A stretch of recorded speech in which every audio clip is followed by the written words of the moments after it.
सारा जिसे अदालत की तरफ से तो छोड़ दिया गया है कि उसने फराज का मर्डर नहीं किया, लेकिन साइम जिसने कसम खा रखी है कि वो अपने भाई के खून का बदला सारा से लेकर ही रहेगा, फिर चाहे उसे अपने हाथों से ही सारा का गला क्यों ना घोंटना पड़े।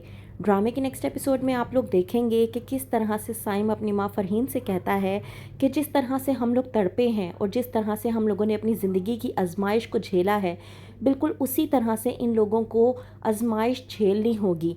इन लोगों की ज़िंदगी को मैं ऐसे बदतर बना दूंगा कि ये लोग सोच भी नहीं सकते। जो कुछ हमने बर्दाश्त किया है उससे ज़्यादा इन लोगों को बर्दाश्त करना पड़ेगा। वैसे भी कानून तो अंधा होता है, लेकिन लोग अंधे नहीं हैं। ये लोग मेरा साथ देंगे और फराज भाई के कातिल को उसके अंजाम तक पहुंचाने में मेरी मदद करेंगे।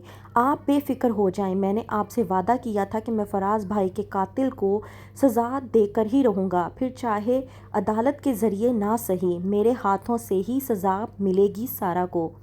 वहीं पर साइम अपना पहला कदम उठा लेता है जब वो अहमर के घर के नौकर पीरू को अपने साथ मिलवा लेता है और कहता है कि मैं तुम्हारी मदद करूंगा अगर तुम मेरी मदद करोगे। मैं तुम्हारे बेटे का ऑपरेशन करवाऊंगा और तुम्हें पैसे देता रहूंगा, लेकिन उसके लिए तुम्हें मेरा काम करना होगा। साइम जो कि पीरू के ज़रिए अब अहमर और सारा पर नज़र रखने लगा है और उनकी तमाम तर एक्टिविटी पर नज़र रखते हुए उन्हें टॉर्चर करने में पूरी तरह से कामयाब हो रहा है। अहमर जिसने सारा से कहा कि हमें अपनी नई ज़िंदगी शुरू करनी चाहिए और अहमर सारा को मेंटली प्रिपेयर करने के लिए अपने साथ घुमाने फिराने के लिए लेकर जाता है ताकि वो सारा की सेहत को दुरुस्त कर सके।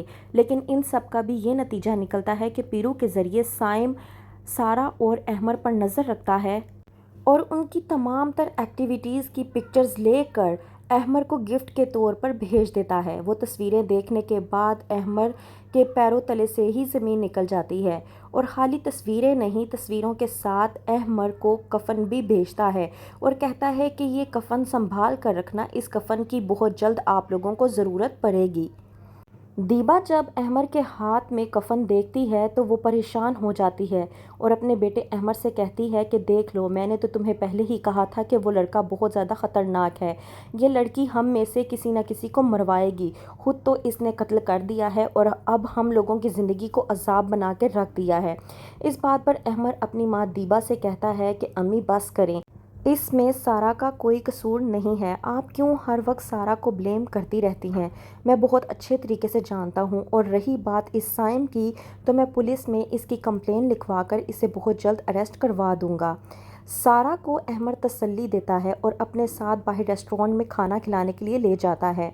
वहाँ पर सारा अहमर के साथ जब खाना खाने के लिए जाती है तो कुछ टाइम के लिए अहमर सारा को छोड़कर बाहर जाता है और साइम यहाँ से अपनी एक अगली चाल चलता है। कुछ लड़कों को सारा के पास भेजकर कहता है कि तुम्हारा शोहर फराज से ज़्यादा अमीर निकला।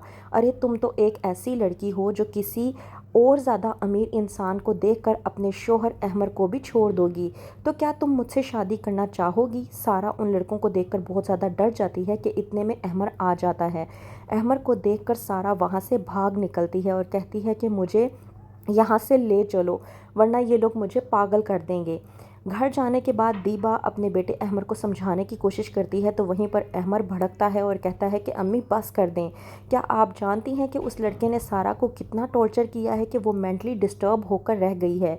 उसे ठीक करना मेरी जिम्मेदारी है, वो मेरी बीवी है। तो क्या करेगा अहमर? किस तरह से साइम से प्रोटेक्ट करेगा सारा को, या फिर वो नहीं बचा पाएगा सारा को साइम से? क्या होगा आगे? मज़ीद जानने के लिए देखते रहिए ड्रामा सीरियल हमराज।